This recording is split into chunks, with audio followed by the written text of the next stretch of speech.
So we need to remove that 13mm bolt that connects to the power steering pump. So the leak seems to be coming from the O-ring over there, so we need to remove that 13mm bolt. Now before you remove the power steering hose from the bottom, make sure your car is on the ramps like this, else it's difficult to reach that hose. See, it's held on with the 13mm bolt, which you need to remove. As soon as you loosen it, the power steering fluid will drain out, so just make sure you have your pan also handy. So I got the bolt. Oh yeah, it's loosened. Now as soon as you loosen, oil will start dripping out, so make sure you have your oil pan ready. I'll come in from the other side.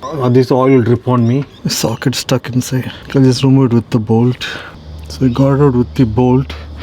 Now once I remove that hose, oil will start leaking out. So I got it out, guys. And it made a huge mess. No, not a huge mess, it's alright.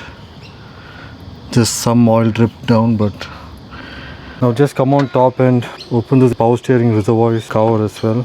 Now we need to remove this hose, else I don't think it will be possible to change the washer.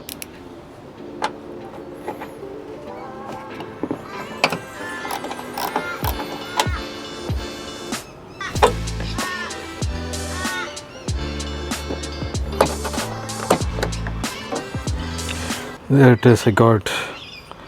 Go back. Now all you have to do is just remove the hose without damaging it. Get a piece of cloth.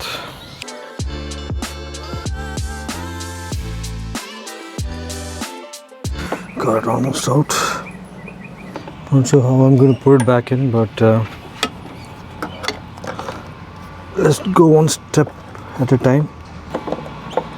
Yeah, it's out, guys. Now we can remove this, hopefully. All you need to do is replace this washer inside here, and I think that's the reason why it's leaking. It was the same thing also on my Celica. Once I replaced this washer, the leaking stopped. So we'll try replacing this, and the part number for this washer is the same as the one on the Celica, which is 9030111. That is 111020. This washer actually seems to be in good condition. It still feels like rubber, it's not breaking down like in the Celica. Yeah, I got the washer out. This actually seems to be in good condition. I'm not sure why it's leaking. But since we're already here, we'll replace it now. We'll just clean this thoroughly and we'll replace it. So we've got the new O-ring in place. Now let's go ahead and install it.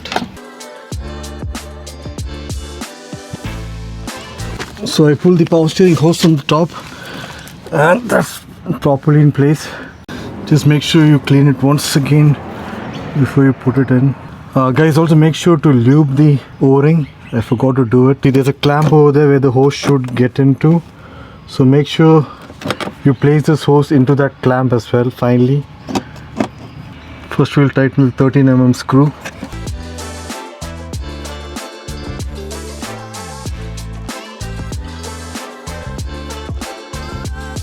So I tightened that 13mm bolt. Now we'll just wipe clean this whole area so that we can check if there's any oil leaks after this.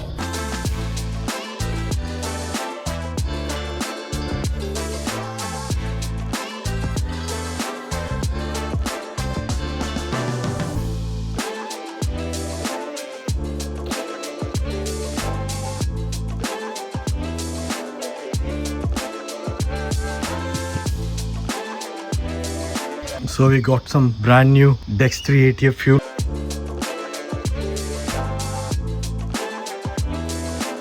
The car's not on a level ground right now, so you won't get proper reading. You'll have to leave the car on a flat ground. So right now we'll just close it and just check for any leaks. Now leave the power steering fluid reservoir cap open. Do a steering wheel lock to lock. So let's go right. Wait for 3-4 seconds. Now do the same in the opposite direction. Do it for 10 seconds. Repeat the process again. Now go check the power steering fluid level. I think it's okay. So now we can just close it. Now we'll raise it on the ramps again. and check for any leaks. So it doesn't look like there's any leak anymore, guys, from that point. I think the leaking issue is fixed. So that's how you fix the power steering fluid leaking issue. It's solved right now. There's no more leaks. We'll just inspect the ATF fluid level after a few days of driving, and as it lowers we'll top it up, and that's it.